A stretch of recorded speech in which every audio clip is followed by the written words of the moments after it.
ప్రధాని మోడీని కించపరిచేలా మాట్లాడలేదని ఉన్నది ఉన్నట్టుగానే చెప్పారని అన్నారు తెలంగాణ సీఎం రేవంత్ రెడ్డి.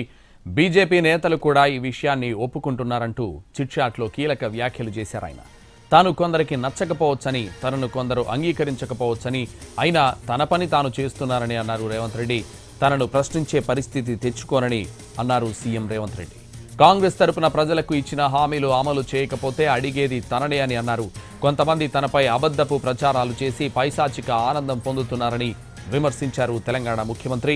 కేబినెట్ విస్తరణ తన ఒక్కడి నిర్ణయం కాదన్నారు రేవంత్ రెడ్డి. తెలంగాణ కులగణనపై రాహుల్ గాంధీకి వివరించారని చెప్పారు. పూర్తి శాస్త్రీయంగా కులగణన చేశామని, తెలంగాణలో బహిరంగ సభ ఉంటుందని, ఆ సభకు రావాలని రాహుల్ గాంధీని కోరానన్నారు. తెలంగాణ కులగణన దేశానికి రోడ్ మ్యాప్ అన్నారు రేవంత్ రెడ్డి. ప్రతిపక్షాలు కావాలనే కులగణనపై రాద్ధాంతం చేస్తున్నాయన్నారు. ఎవరు ఏమనుకున్నా, ఎలాంటి విమర్శలు చేసినా తాను పట్టించుకోరన్నారు ముఖ్యమంత్రి రేవంత్.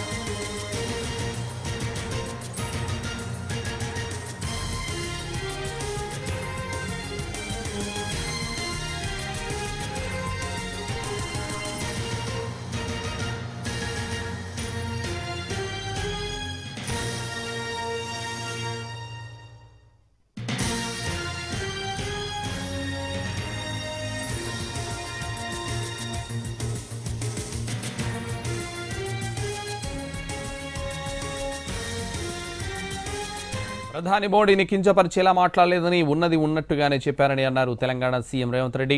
బీజేపీ నేతలు కూడా ఈ విషయాన్ని ఒప్పుకుంటున్నారంటున్న చిట్చాట్లో కీలక వ్యాఖ్యలు చేశారు ఆయన. తాను కొందరికి నచ్చకపోవచ్చని, తనను కొందరు అంగీకరించకపోవచ్చని, అయినా తన పని తాను చేస్తున్నారని రేవంత్ రెడ్డి అన్నారు. ఇదే విషయానికి సంబంధించి మరింత సమాచారం మా ప్రతినిధి ప్రసాద్ లైవ్లో అందిస్తారు. ప్రసాద్. చాలా స్థూలంగా అన్ని విషయాలపై తనకు మనసులో ఉన్నటువంటి భావాలను మీడియాతో పంచుకున్నారు.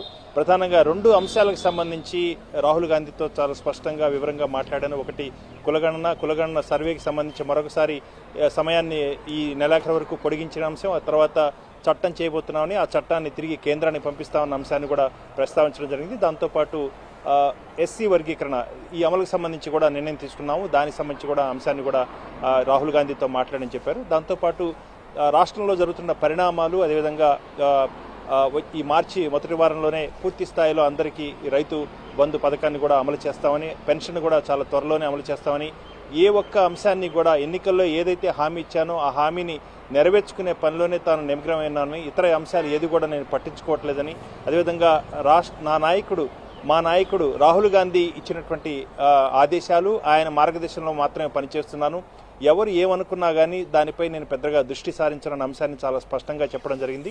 రాహుల్ గాంధీ ఇచ్చినటువంటి మార్గదర్శనంలోనే ఈ కులగణన అంశాన్ని కూడా చాలా శాస్త్రీయంగా, చాలా క్రమబద్ధీకరించి 150 ఇళ్లకు గాను ఒక ప్రభుత్వ ఉద్యోగిని నియామకం చేసి చాలా స్పష్టంగా ఎవరైతే ఆ ఇంటి యజమానులు ఉంటారో వారి చేతనే సెల్ఫ్ డిక్లరేషన్గా వారి చేత సంతకాలు కూడా పెట్టించుకొని చాలా శాస్త్రీయబద్ధంగా వీటిని నిర్వహించామని, ఎక్కడా కూడా ఇతరత్ర ఏ అంశాల్లో కూడా ఎక్కడ పొరపాటు జరగకుండా చేశామని, ఇంకా దానిపై విమర్శలు వస్తున్నాయి కాబట్టి మరింత సమయాన్ని పొడిగించామని, ఈ నెలాఖరికల్లా దాన్ని పూర్తి చేసి వచ్చే నెల మొదటి వారంలో దీన్ని చట్టం కూడా చేయబోతున్న అంశాన్ని కూడా చెప్పడం జరిగింది. దీన్ని కేంద్రానికి పంపిస్తాం, కేంద్రం దానిపై నిర్ణయం తీసుకుని దాన్ని రాటిఫికేషన్ చేయాల్సిన అవసరం ఉందన్న అంశాన్ని కూడా చెప్పడం జరిగింది. దీంతోపాటు ప్రధానిపై ఇటీవల తాను చేసినటువంటి వ్యాఖ్యలపై కూడా తాను చాలా స్పష్టంగా చెప్పారు. తానేమి ఎక్కడా తప్పు చెప్పలేదు, అయితే లీగల్గా, అయితే చట్టబద్ధంగా తన కులాన్ని బీసీల్లోకి చేర్చడం అయిందన్న అంశాన్ని చెప్పాను. అదే అంశాన్ని కేంద్ర మంత్రి కిషన్ రెడ్డి కూడా నిర్ధారించారు, బీజేపీ నేత. కాబట్టి కిషన్ రెడ్డి చెప్పిన దాన్నే నేను కూడా అంగీకరిస్తున్నాను, నేను చెప్పిన దాన్ని ఆయన చెప్పారు కాబట్టి దాంట్లోకి వివాదం ఏముందన్న అంశాన్ని కూడా ముఖ్యమంత్రి రేవంత్ రెడ్డి చెప్పారు. వాస్తవానికి 1-2 రోజు డేట్ల తేడాల విషయం ఏమైనా ఉందేమో కానీ నేను చెప్పిన విషయాన్ని కిషన్ రెడ్డి కూడా నిర్ధారించారు అన్న అంశాన్ని కూడా మరొకసారి చెప్పడం జరిగింది. ఏదేమైనప్పటికీ కూడా తాను రాహుల్ గాంధీ ఇచ్చిన ఆదేశాల మార్కి మాత్రమే తాను పనిచేస్తాను, ఇతరత్ర అంశాలు కూడా ఏమి పట్టించుకోను, అనేక అంశాలపై తన సహచరులకు పూర్తి స్థాయిలో వివరణ ఇస్తున్నప్పటికీ కూడా దానిపై ప్రజల్లోకి తీసుకెళ్లే విషయంలో పెద్దగా ఆసక్తి చూపకపోవటం అన్నది దాని అంశంపై ఎక్కడ కూడా తల ఆచితూచి మాట్లాడడం జరిగింది.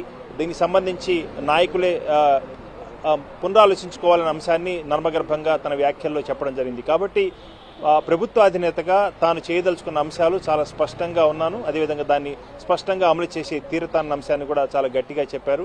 ఇకపై రాహుల్ గాంధీతో ఎట్టకేలకు కలిశారన్న అంశాలపై మాట్లాడుతూ ఇదంతా కూడా మీడియా సృష్టి, మీరు సృష్టించినటువంటి అంశమే కానీ తాను ఎక్కడ గ్యాప్ లేదన్న అంశాన్ని చాలా స్పష్టంగా చెప్పారు.